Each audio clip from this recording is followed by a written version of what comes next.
लज्जा होना स्त्री का एक गुण माना जाता है। समझ आ रहा है? पुरुष के लिए लज्जाशील होना अच्छा गुण नहीं है। एक मनोविज्ञान की बात बता रहा हूं, इसको हम पर्सनैलिटी डेवलपमेंट के साथ भी जोड़ सकते हैं। समझ आ रहा है? कोई बहुत सारे जो मोटिवेटर होते हैं वो एक चीज को सब में अप्लाई कर देते हैं। वस्तुतः शास्त्र के अनुसार लज्जाशील होना स्त्री का गुण है। स्त्री में लज्जा होगी तो वो गुणवान कहलाएगी, कुलवती कहलाएगी, सभ्य कहलाएगी। और पुरुष में लज्जा होगी तो वो झिझक वाला झेपू आदमी कहलाएगा। समझ आ रहा है? तो उसके लिए अच्छा नहीं माना जाएगा। तो कई बार क्या होता है, जो पर्सनालिटी के कोर्स होते हैं उनमें जो मोटिवेटर होते हैं वो सबके लिए ये सिखाना शुरू कर देते हैं, भाई देखो किसी को भी झेपू नहीं होना चाहिए। झेपू समझते ना? किसी को भी मतलब लज्जालू स्वभाव का नहीं होना चाहिए, सबको बिल्कुल फ्रैंक होना चाहिए। तो ये बात पुरुषों के लिए तो घटित होती है, अच्छी बात है, लेकिन इसी चीज को अगर स्त्रियां एडॉप्ट कर लेती हैं, इस प्रकार का मोटिवेशन अगर लड़कियां ले जाती हैं तो वो उनके लिए खतरनाक चीज बन जाती है। वो उनके लिए अपने कुल परंपरा के अनुसार, एक सभ्यता के अनुसार एक गलत चीज बन जाती है। और वो उनकी चीज जो होती है वो उनकी अपनी, कहना चाहिए, ना तो उनके भावों की केमिस्ट्री में वो चीज होती है, ना उनकी फिजिकल बॉडी में वो चीज होती है।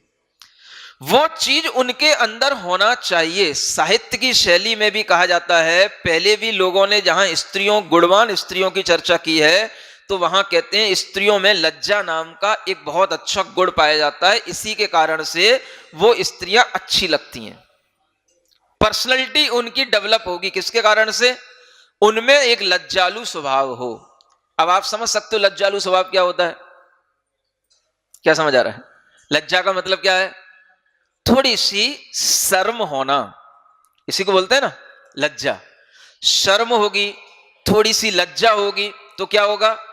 वो अपना पहनना ओढ़ना एक मर्यादित ढंग से बना करके रखेगी। समझ आ रहा? लज्जा छूट गई तो क्या होगा? क्या फर्क पड़ रहा है? हमें तो उस कॉलेज में वो फलाना व्यक्ति आया था, बहुत बड़ा मोटिवेटर था, उसने हमसे कहा था, सब बच्चों से कहा था, किसी को किसी भी तरीके की शर्म नहीं करना चाहिए, बिल्कुल फ्रैंक घूमना चाहिए, जो मन में आए सो पहनना चाहिए, जो मन में आए सो खाना चाहिए, जैसा सबके सामने खड़े हो जाना चाहिए, जैसा हो तैसा सबके सामने बात करना चाहिए। समझ आ रहा है? ये सिखाते हैं आज के लोग, बड़े बड़े प्रोफेशनल तरीके से सिखाते हैं, बड़े बड़े कॉलेजों में सिखाते हैं आज की बेटी बच्चियों को। तो उसका ये रिजल्ट निकलता है कि वो ऐसी जो है, एक तरीके से बोलते हैं उजड्ड टाइप की हो जाती हैं। उजड्ड समझते हो? हाँ, उद्दंड टाइप के। ना घर में अब उनको किसी की बात मानना, ना अपने बड़ों के सामने कभी भी नम्रता से पेश आना, ना कभी भी जो है कोई भी सिंसियरिटी के जो मैनर्स होते हैं वो कोई भी फॉलो करना, कुछ भी नहीं आता उनको। तो वो ये सब चीजें हो जाती हैं। समझ आ गया? इनके कारण से उन बेटियों के अंदर ये दोष आने लग जाते हैं कि जो उनके स्वभाव को अच्छा बनाते वो उनके स्वभाव को बुरा बनाने लग जाते हैं। अब आप देखोगे कि कई घर के लोग उन बेटियों से कब परेशान हो जाते हैं? बोले जब तक ये स्कूल में थी, पढ़ती थी, तब तक तो ये ठीक रहती थी, अब जब से कॉलेज गई है तब से बात ही नहीं मानती किसी की। समझ आ रहा है? अब ये अपनी पकड़ से ही बाहर जा रही है, कुछ भी कहो सुनती नहीं, कैसा भी कुछ समझाने की कोशिश करो समझती नहीं। अब उसका दिमाग ही पता नहीं कहां घूम रहा है। ना तो घर में मां की बात मान रही है, ना पिता की बात मान रही है, ना भाई की बात मान रही है, ना किसी गुरुजन की बात मान रही है, किसी की सुनी नहीं रही है। तो ये क्यों हो रहा है? उसको कॉलेजों में ये सब चीजें सिखाई जाती हैं। जो उसके आपस के फ्रेंड्स होते हैं वो भी इसी तरीके से उससे बोलते हैं, वो कहीं सीख करके आते हैं, वो भी बताते हैं। इस तरीके के कोर्स कराए जाते हैं, पर्सनालिटी डेवलपमेंट के नाम पर इस तरीके की शिक्षाएं दी जाती हैं। तो उसके कारण से उनके भाव जब बिगड़ जाते हैं तो फिर उनमें जब ये लज्जालू स्वभाव जाने लगेगा तो फिर वे किसी की भी कोई शर्म नहीं करेंगे। लज्जालू स्वभाव रहता है, माता पिता की बात मानेगी।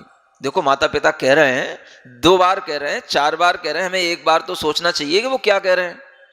कौन सी चीज उन्हें हमारी अच्छी नहीं लग रही है, हम समझे तो कौन सा पहनना ओढ़ना, खाना पीना, चलना बैठना उनको अच्छा नहीं लग रहा, एक बार भी अगर वो लज्जालू स्वभाव की होगी तो शर्म करेगी।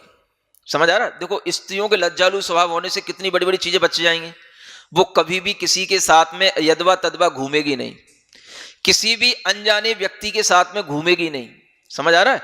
ये स्वभाव भी स्त्रियों का धीरे धीरे छूटता जा रहा है। जब कॉलेज में लड़कियां पहुंच जाती हैं तो क्या होता है, किसी भी लड़के के साथ में घूमने निकल जाती हैं, किसी की भी बाइक पे बैठ जाती हैं, किसी को भी अपनी बाइक पे बैठा लेती हैं। समझ आ रहा है? क्यों? लज्जालु स्वभाव छूट गया है। हाँ, ये लज्जालु स्वभाव छूटने के कारण से ही तो ये सब चीजें आ रही हैं।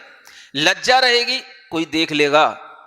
अब क्या हो गया, कोई देख लेगा कि मैं किसी दूसरे आदमी के साथ घूम रही हूं, दूसरे लड़के के साथ घूम रही हूं, तो कोई क्या कहेगा। ये पहले एक लड़की के अंदर एक भाव रहता था। समझ आ रहा है? जब से कॉलेजों की फ्रैंकनेस शुरू हुई है तब से भाव छूटने लगा। अब उसका ये परिणाम निकलने लगा कि जब लड़कियों को किसी के भी साथ घूमने में कोई भी हिचकिचाहट नहीं होती तो उसी को वो समझती हैं लड़के और लड़कियां बराबर हो गए, है ना। अब उनके वो फ्रेंड बन गए, जो भी उन्होंने अपना कर लिया, अब वो उस भाव में आ जाती है कि ये दोनों बराबर हो गए। जब ये दोनों बराबर हो गए तो अब शर्म चली गई, लज्जा चली गई, जो उनका एक नेचुरल क्वालिटी थी वो चली गई। अब वो चली गई तो उसके कारण से जब तक वो घूमती रही तब तक तो अच्छा लगा, एंजॉय करती रही, कहीं होटलों में जाकर के, पार्कों में जाकर के, तब तक तो अच्छा लगा। लेकिन वो कब तक चलेगा? साल भर बाद, 2 साल भर बाद, जब वो संबंध कहीं ना कहीं अलग होने पड़ते हैं, कहीं वो अलग जॉब में जाना है, कहीं अलग क्लासों में जाना है, माँ बाप अलग कुछ खींच रहे हैं, जब ये चीजें जब सामने आने लग जाती हैं तब वो दिक्कतें बढ़ जाती हैं। तब फिर वो स्वभाव जो बदल गया वो स्वभाव फिर सामने आ जाता है। फिर वो माता पिता के लिए भी शर्म नहीं करती। माता पिता की शर्म तो छोड़ो, फिर उसे ये भी शर्म नहीं लगती कि समाज में कोई क्या कहेगा। समझ आ रहा है? हम उसके साथ घूम रहे हैं, सब कोई जान रहा है, सब कोई गलत कह रहा है, लेकिन शर्म नहीं आ रही है। कहां चली गई वो शर्म? वो शर्म खाली है। वो जो लज्जालु स्वभाव था, वो जो हमने उसको जो है एक तरीके से बदल दिया, उसी का ये परिणाम निकला। अब उसको इतना भी नहीं लगेगा कि अगर हम कोई गलत काम भी कर रहे हैं या हमारे माता पिता के लिए भी कोई गलत कह रहा है तो हम उसमें भी थोड़ा सा शर्म करें कि हमारे कारण से माता पिता को कितना सुनना पड़ रहा है कि तुम्हारी बेटी कहाँ किसके साथ घूमती रहती है, किसके साथ विवाह करने की तैयारी कर रही है। ये सब सुनने के बावजूद भी अब कोई फर्क पड़ता नहीं, क्योंकि लज्जालु स्वभाव चला गया। समझ आ रहा? इसलिए स्त्री के अंदर ये बहुत बड़ा गुण कहा गया है, स्त्री लज्जालु होनी चाहिए। लज्जा का मतलब है उसका थोड़ा सा झुकाव कैसा होना चाहिए, मतलब एक तरीके से उसकी नजरें थोड़ी सी झुकी हुई रहनी चाहिए। हर किसी के सामने बिल्कुल खुल करके बोलना, खुल करके उसके लिए बिल्कुल पेश आना, ये स्त्री के जो स्वभाव में आने लगा धीरे धीरे, इसी के माध्यम से स्त्री के अंदर शर्म धीरे धीरे चली जाने लगी। समझ आ रहा है? पहले के लोगों में ये चीजें देखने को अच्छे ढंग से मिलती थीं, अब थोड़ा सा एक कम हो रहा है, और जैसे जैसे कम हो रहा है उसी के कारण से बेटियों के स्वभाव जो है बिगड़ते चले जा रहे हैं, सब अनकंट्रोल हो रहे हैं। हाँ, लज्जा से ही तो शील बनता है। लज्जा रहेगा तो शील के भाव भी रहेंगे। जब लज्जा ही छूट गई तो शील कहाँ रहा? हाँ?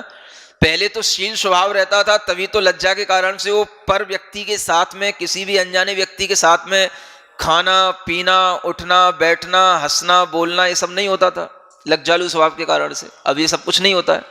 समझ आ रहा है? अब ऐसा कोई करे तो वो समझ आ जाता है कि ये तो बैकवर्ड है, अभी भी ये नए जमाने में पुराने जमाने के हिसाब से चल रही है। समझ आ रहा है? देहाती है। तो बच्चियों को इतना अब खुल्लापन आ गया कि घर में पहुंचने के बाद भी, अब जब उनका विवाह हो जाता है तो उसके बावजूद भी देखो, पहले लोगों में कितने बड़े बड़े घूंघट होते थे।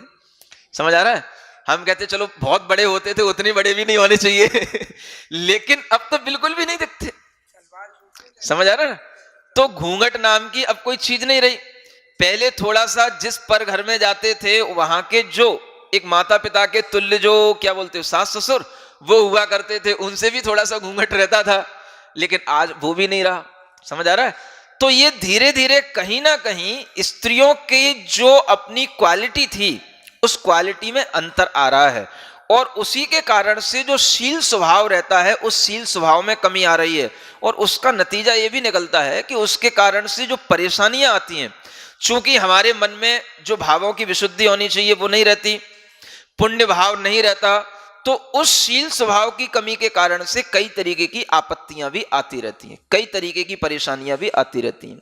घरेलू परेशानियां, पारिवारिक परेशानियां जो आती हैं, उसका भी एक बहुत बड़ा कारण ये है।